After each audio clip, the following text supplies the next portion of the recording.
Hey designer, do you want to know how to resize your photos in Photoshop so they'll look better online as well as print? I'm going to help you with that. My name is Stacy Schilling. I'm a visual design expert. I'm the creator and owner of Stacy Schilling Education Design Hub. If you go to my website, stacyschillingdesign.com, and click on the link Photoshop and Illustrator, you're going to be able to purchase my video on demand lessons in Photoshop or Illustrator, and I'm going to teach you all the drop down menus as well as the toolbar and how to learn Photoshop, aka the beast, as well as Illustrator in very simple, easy step-by-step instructions. You can also click on the link that says private tutoring and click on that link that says private lessons and purchase private lessons for 5, 10, or 20-hour packages. You'll be able to work with me one-on-one to be able to answer those questions that you have, as well as help you with a design project for your school or for work. So with learning Photoshop, I see a number of students taking images and trying to take something really, really small and make it larger so it works great online. Now, that sounds like a realistic thing that you should be able to use Photoshop to take something small and make it really, really big. Unfortunately, it doesn't always look so great. What happens is when you take something small in Photoshop and try to resize it and make it a lot larger, what happens is it's called rasterize. We rasterize the image. It looks blurry, it looks distorted, and it looks like death warmed over, and we hate it. We never ever want to send out images, especially online or in print, that are rasterized. So I'm going to teach you a couple ways on how to avoid doing this, and I'm also going to show you what happens when you take a small image and try to make it larger. And you're going to see an example of one of my ultimate favorite bad websites that you can automatically tell online that the images have been rasterized. When you see exactly what happens when you take a small image and try to make it larger in Photoshop, and you see what happens online, your eyes are going to be open super wide and your mind's going to be blown, and you're going to be like, okay, now I understand why she tells me not to resize images that are small and make them larger. So let's go to Photoshop and we're going to learn and see a demo, and then we're going to actually see this live on my favorite bad website, so that way we can have a really good understanding. Welcome to Photoshop. So in this lesson, I'm going to show you what happens when we take a small image and try to make it larger. And I'm going to also show you what it looks like on an actual website, my favorite bad website. So the name of this file is herbalife.gif, and it's an index file. We can tell from the tab up here. We can also see that the file is locked because of the lock function. So we're going to unlock it by double clicking on the layer. Oh, we can't unlock it. Why not? Because it's an index file. So we need to convert the color. So we're going to go to image mode, and we're going to change it from index color to RGB color. Now that it's RGB color, you'll notice that it changed from a lock layer to an unlock layer called layer 1. We're going to double click on that, and we're going to say Herbalife logo, and we're done. Now you're noticing that this logo is really small. To figure out what the actual size of your logo is before you try to make it larger, you're going to go to image. You're going to go to image size. We want to see what the size of the image is.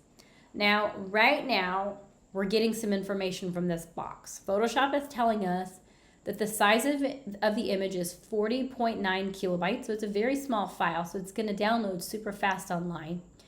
It's 225 pixels by 62, and in inches, it's 3.125 or 0.816 inches. I'm going to change this to, I'm going to leave this as inches for right now. And we see the resolution, it's 72. When we upload images to the web, we want to make sure we're uploading them as 72 dpi. The reason why is the web will not handle anything higher than 72. If we were sending artwork to a printer, we want to make sure the resolution is at 300 dpi. Now that we know that our file size is 3.125 and the height is 0.861 and the resolution is 72, we're going to hit cancel out of that. And we're gonna make the canvas size bigger. So we're gonna go to image and we're gonna go to canvas size. Right now it says our canvas size is the same size as the image. So we're gonna make this 6 by 6 images. And we're gonna leave the center dot anchor in the center. Now, if we move the anchor dot any direction, when we hit OK, Photoshop is gonna resize the canvas based on where the anchor is. But because I want everything to be symmetrical, I'm gonna leave the anchor in the center, and I'm gonna hit OK. And you'll notice that there's a checker box behind Herbalife. Let me explain what this checker box. Now, the checker box represents transparency. Now, when you think of transparency, I want you to think of a glass window. So if you were to look out your window right now, you're gonna see through the window and you're gonna look to see what you see outside.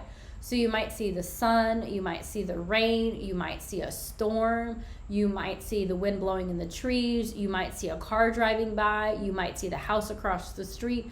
Depending on where you live, you're gonna see whatever you see outside through that window. Most glass is transparent.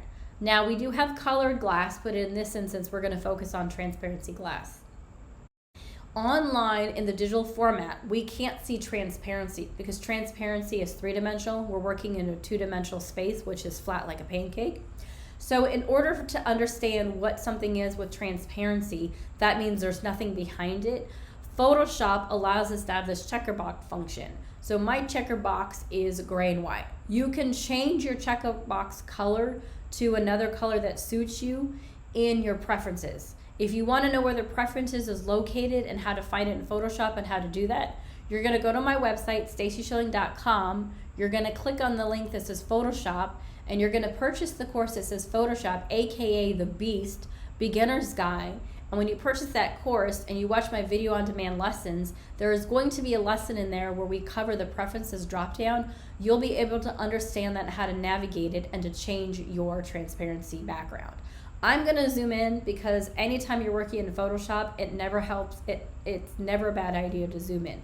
So I'm gonna zoom in so I can see the logo a lot larger. Now I'm gonna put this on a white background. In order to do that, I'm gonna click on the link right here, which is gonna give me a new layer. And I'm gonna go to edit, and I'm going to go to fill, and I'm gonna change my fill color. If we go to edit, fill, and my content says it's white, so I'm gonna hit OK. And now we have a white background. But the problem is the background is over the logo. So first I'm gonna change the layer from layer 1. I'm gonna double click and change it to background. And then I'm gonna change the order so my Herbalife logo is on the background and the background is behind it. So I'm gonna hold the background layer and drag it below. You'll know that it's dragging below when you see that blue line light up. When you see that blue line, that means that the layer background is gonna go below Herbalife. Let go, and then now the Herbalife logo is gonna be on top of our background. So now we have it on a background, it's not transparent.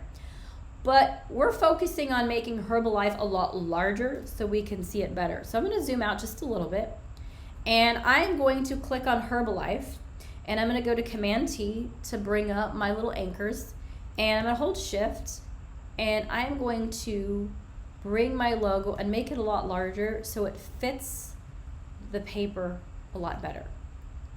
And now that it's a lot larger, it's almost at the edges, but I'm gonna bring it up just a little bit. There we go, that looks about even. I'm gonna hit return on my keyboard for it to place on the artboard. And you'll notice Herbalife looks pretty good, but it's a little bit blurry. It's at 300%. If we zoom out to 100%, it looks pretty good. But when we go to put it online, it's actually not gonna look so great. So we go to File, we're gonna go to Export, we're gonna say for Web Legacy, we're gonna see how it looks online. We're gonna zoom in, okay? We're gonna take a look at our image in the 2-up format. And this is the original image. So the original image is herbalife.gif. It's 729 kilobytes. If we click on the one to the right now it's saying it's a JPEG. It's 5.112 kilobytes, which is really small. It's gonna say it says it's gonna download in 2 seconds, which is really, really small. And it's got a quality of 30, and it's got a medium resolution. It's not bad, but if we zoom in to look at it, see all those little pixeled edges? That's pixelized. So when we send this up online, or we put it, if we wanted to put it like in a newspaper or in a catalog, it's gonna look really, really distorted. I'm gonna go ahead and hit save. And I'm gonna save it to my desktop.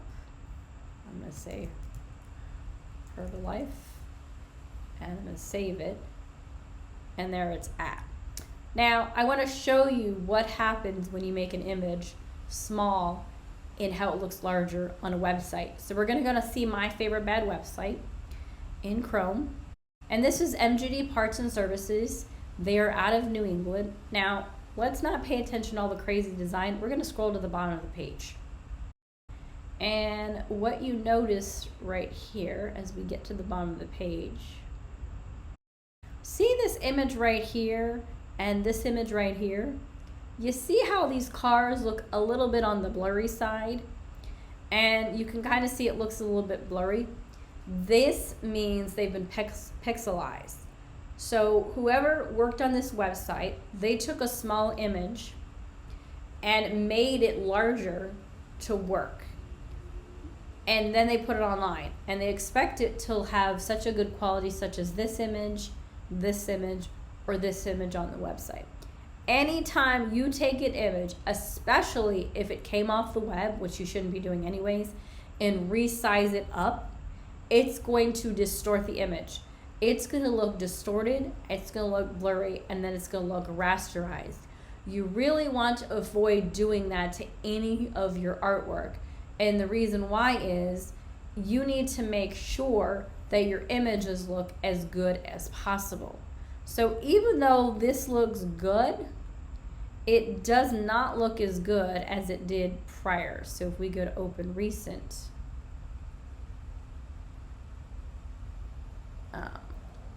and it doesn't look as good.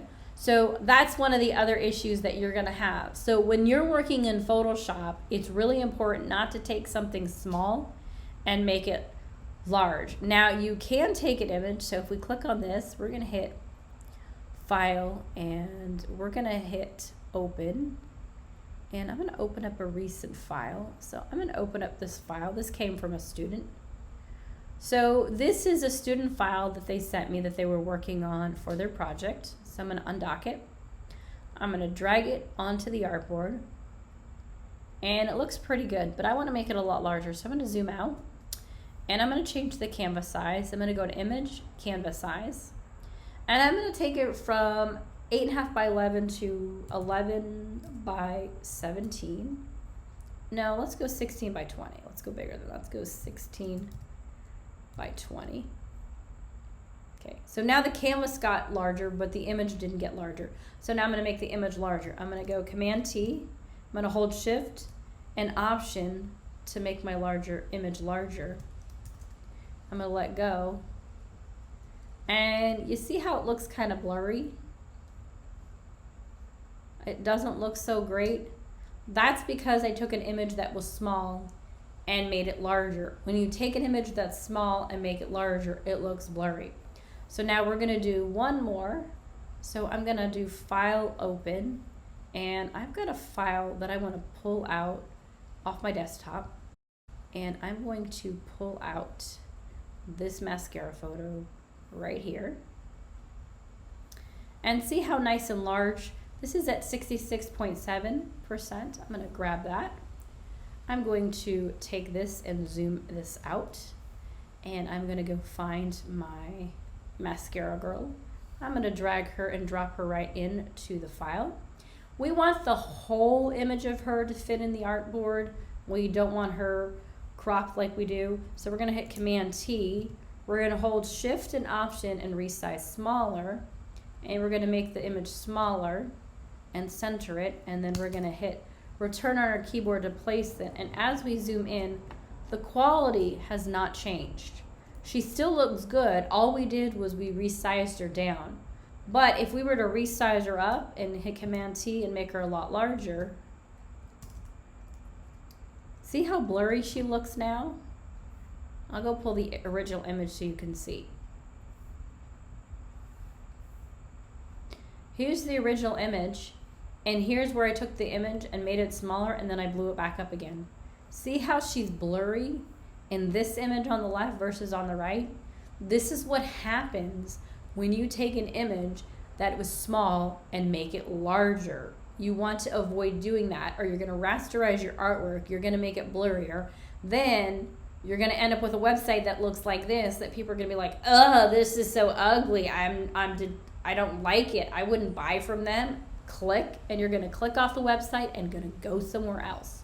So keep that in mind, designer. So designer, if you want to know and understand Photoshop, aka the Beast Beginner's Guide, go to my website, stacyschilling.com, click on the link that says Photoshop, purchase the course. You're going to learn in a video on demand format how to use Photoshop. I'm going to cover all the drop-down menus as well as the toolbar so you can understand the program. You can also go to the resources section on my website and scroll about halfway down. You're going to see the keyboard shortcuts for Photoshop as well as the toolbar.